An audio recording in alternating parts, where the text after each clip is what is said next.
মহাবীর ইশাকার ১৫তম বংশধর একজন আমাদের পাশে রয়েছেন, আমরা কথা বলবো তার সঙ্গে।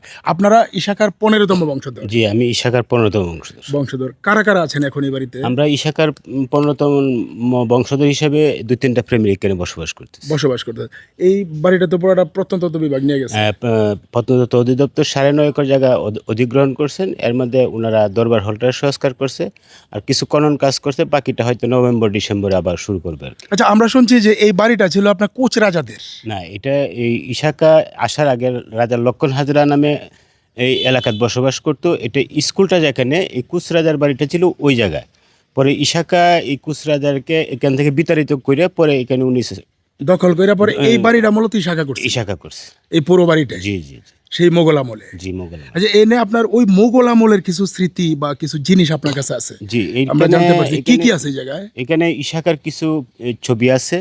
এই সম্রাট আকবরের দরবারের নবরত্ন সভার ছবি, ইশাকার একটা সিঙ্গেল ছবি, এই যে ইশাকার যে এই ছবিটা। জি, আর ইশাকার। এমনিতে কি জিনিস আছে? আর জিনিস বলতে এই তখনকার সময় হেকিমি চিকিৎসার জন্য এই যে তামার পাত্র, এই তামার বা একটা সিরামিক্সের পেয়ালা ওনারা এই আরবি লিখিত এটা বিভিন্ন উতার পানি হিসেবে ব্যবহার করতেন আর কি।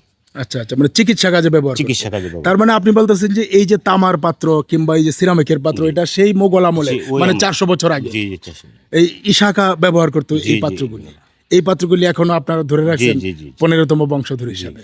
এই তো বিষয়টা। এমনি যে পর্যটকরা আসে প্রতিদিনই ঘুরতে, আপনাদেরকে কি কোনো মানে ডিস্টার্ব করে বা আপনারা না, ডিস্টার্ব ফিল আমাদেরকে করেন কিনা? পর্যটকরা আইসা কোনো ডিস্টার্ব করে না। ওনাদের মতো অনেকে দেখে যায়। আবার কিছু যদি কেউ জানতে চায় তখন আমাদেরকে ডাকে, তখন আমি বের হয়ে আমার যতটুকু জানা ইশাকার ততটুকু আমি। আপনার নাম কি? আমার নাম দেওয়ান জামাল দাদ খা।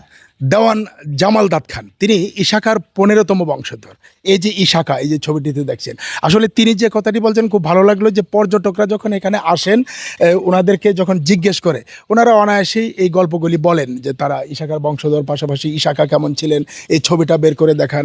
ইশাকার আমলের সেই যে তামার পাত্র, এটা আরবি খোদাই করা লেখা রয়েছে। পাশাপাশি এই যে সিরামিকের পাত্র, যেটার মধ্যে তারা এই হেকিমি চিকিৎসা করতো, এই 400 বছর আগের জিনিসগুলি তারা দেখান। আসলে মানে ওই যে যেটা বলা হয় যে পর্যটকরা আসলে এখানে বিরক্ত হন, তারা হন না। আসলে যেমন আমরাও আজকে আসলাম, ওনাকে বলতেই উনি যে ইশাকার ছবি পাশাপাশি পাত্রগুলি বের করেছেন, গল্পটাও বলেছেন। আসলে এই যে কথাটা তিনি বললেন যে কুচ রাজাদেরকে এই এলাকা থেকে হটিয়ে এই যে ইশাখা, মহাবীর ইশাকা, তিনি এই জায়গাটাতে বাড়ি করেছিলেন, এবং এটাকে বলা হয় ইশাকার দ্বিতীয় রাজধানী। ইশাকার প্রথম রাজধানী যেটাকে বলা হয় বা প্রধান রাজধানী, সেটা নারায়ণগঞ্জের সোনারগাঁয়ে। এই কিশোরগঞ্জের করিমগঞ্জ উপজেলার জঙ্গলবাড়িতে ইশাকার দ্বিতীয় রাজধানী। এখানে এই রাজধানী গড়ার পিছনে আরেকটা কারণ ছিল, পাশেই নরসুন্দা নদী। তখন নদী পথে আসলে যোগাযোগ ব্যবস্থা খুবই ভালো ছিল।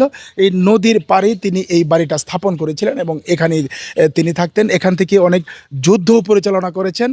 পাশেই কিশোরগঞ্জের আরেকটা সীমানায় তার অনেক বাংকার রয়েছে, যেখানে সৈন্য সামন্ত থাকতেন, বা এটাও আমরা দেখেছি। সব মিলিয়ে এই যে ইশাকার দ্বিতীয় রাজধানী খ্যাত জঙ্গলবাড়ি, কিশোরগঞ্জের করিমগঞ্জ উপজেলায়, সেখান থেকে আমরা এই যে ইশাকার 15তম যে বংশধর, ওনার সঙ্গে কথা বললাম এবং আমরা আসলে এই গল্পটা অনেকটা জানলাম। এই ছিল আসলে ইশাকার বংশধরের মুখ থেকেই একেবারে পুরো গল্পটা। এটা আমাদের তৃতীয় পর্ব, আরেকটা পর্ব থাকবে। মোট 4টি পর্বে সাজিয়েছি আমরা এই পুরো গল্পটা। আজ তৃতীয় পর্ব থাকলো, আরেকটি পর্ব থাকবে ইশাকার এই জায়গায় যে একটা মসজিদ রয়েছে, সেই আমলের একেবারে কারুকাজ খচিত সেই মসজিদটি নিয়ে সর্বশেষ পর্ব থাকবে। আজ তৃতীয় পর্ব। এই ছিল আসলে মহাবীর ইশাকার গল্প।